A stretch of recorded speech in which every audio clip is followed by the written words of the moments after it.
nagkakaroon po ng siyempre pagpapalit na ng panahon sa ating kapaligiran, nakakaapekto po ba ito, especially dito po sa ating mga alagang bangus? Kasi kapag mainit ang panahon, malamig ang panahon, meron bang pagkakaiba or ano ba yung positibo o negatibo po na maaring maging epekto sa mga alagang bangus ngayong nararanasan po natin itong panahon po ng tag-ulan? Narito po ang pagpapaliwanag ni Sir Julius Binagwa. Tag-ulan, merong pros and cons siya, no? Usually, during the first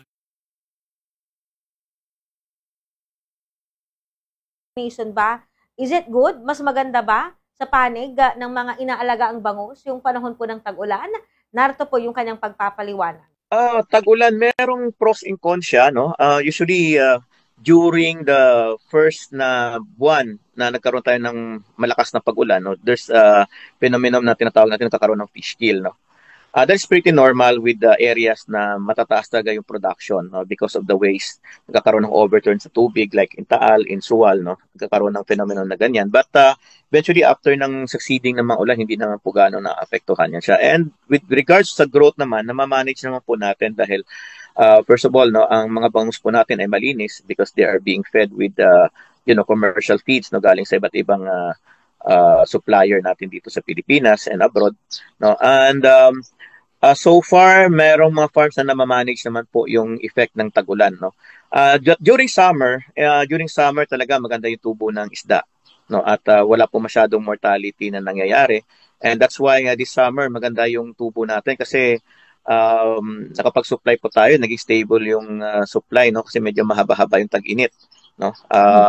And then during rainy season naman, dahil nga konti lang yung may hulog, enough lang po talaga sa market, wala po masyadong nangyaring fish kill ngayon, no. So good to know that I think this will come up to third and fourth quarter, no. Sa taglamig naman, yun ang challenge na natin during cold weather natin is mabagal talaga yung pagtubo ng isda, and usually it will add up maybe another 1 to 2 months na extra culture period, no, sa magbabangus. So yun lang naman po yung difference ng tag-ulan, tag-init at taglamig.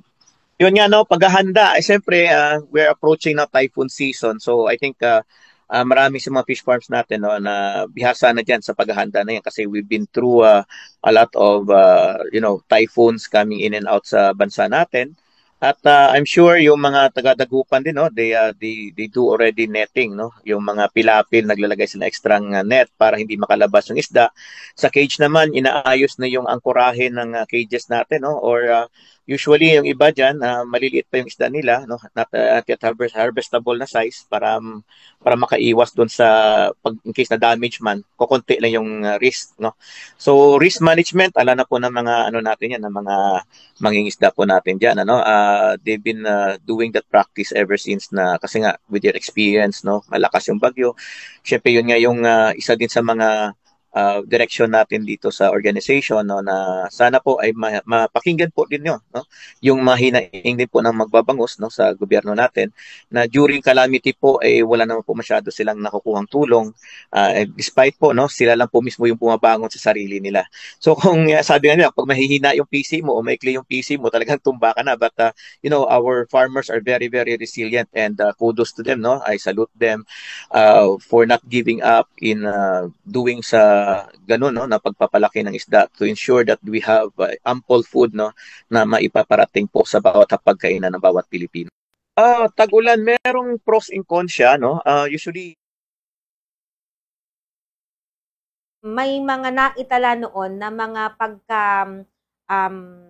mga nakawala na mga alagang bangus sa mga nakalipas na mga sama ng panahon previous years dito po sa ating lungsod ng Dagupan na nagpahirap po talaga sa ating mga nag-aalaga po ng bangus. Pero mamaya, babalikan po natin yung tungkol po sa bagay na yan dahil nasa kabilang linya makakasama po natin, walang iba, walang ginagawang paghanda para maiwasan na makapagtala siyempre ng pagkalugi sa industriya ng pagbabangus sa kabila po ng nararanasan po nating sama ng panahon. Narito po ang bahagi ng kanyang... Yun nga, no, paghahanda, siyempre we're approaching na typhoon season, so I think marami sa mga fish farms natin, no, na bihasa na diyan sa paghahanda na yan kasi we've been through a lot of typhoons coming in and out sa bansa natin.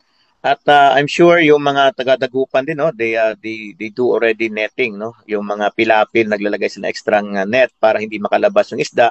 Sa cage naman inaayos na yung angkorahe ng cages natin, no, or usually yung iba diyan maliliit pa yung isda nila, no, not yet harvestable na size para makaiwas doon sa pag in case na damage man, kokonti lang yung risk, no. So risk management ala na po ng mga ano natin yan, ng mga mangingisda po natin diyan, ano. They've been doing that practice ever since na kasi nga with their experience, no, malakas yung bagyo.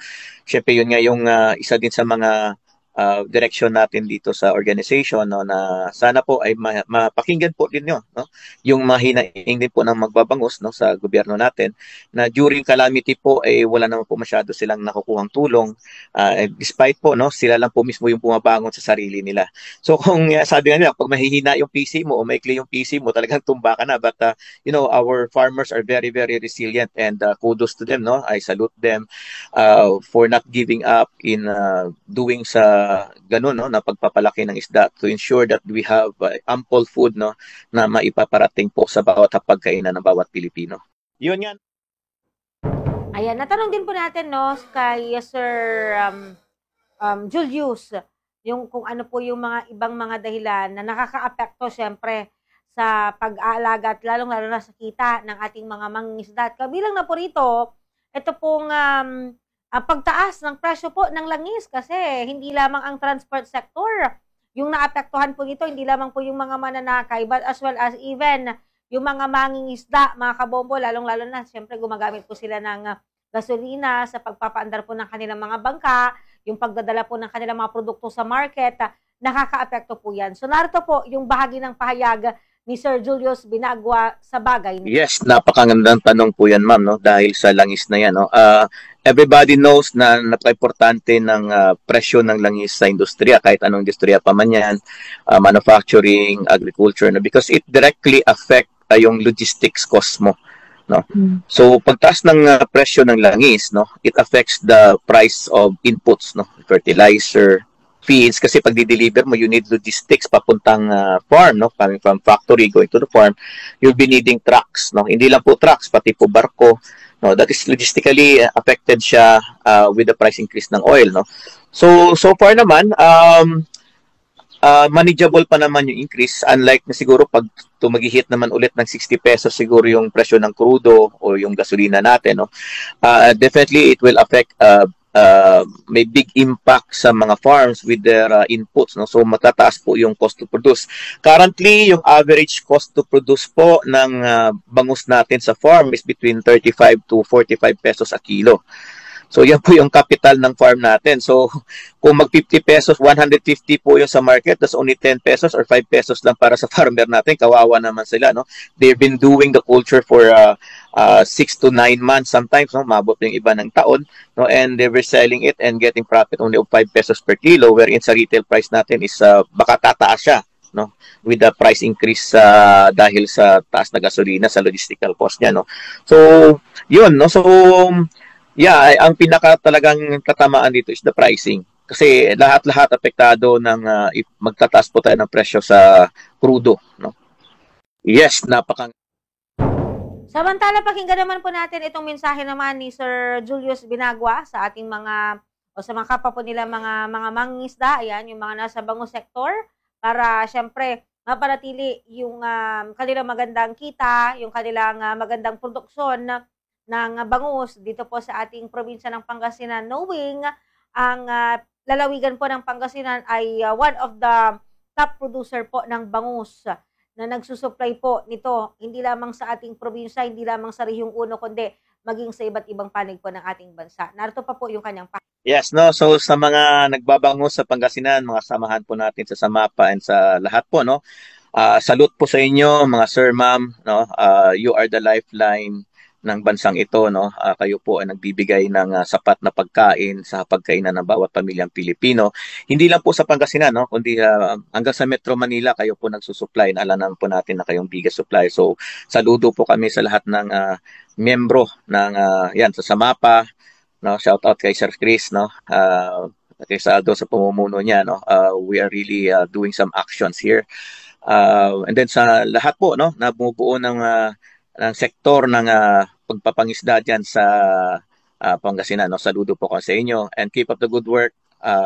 Diyos na po makakatulong sa atin. God bless po sa lahat.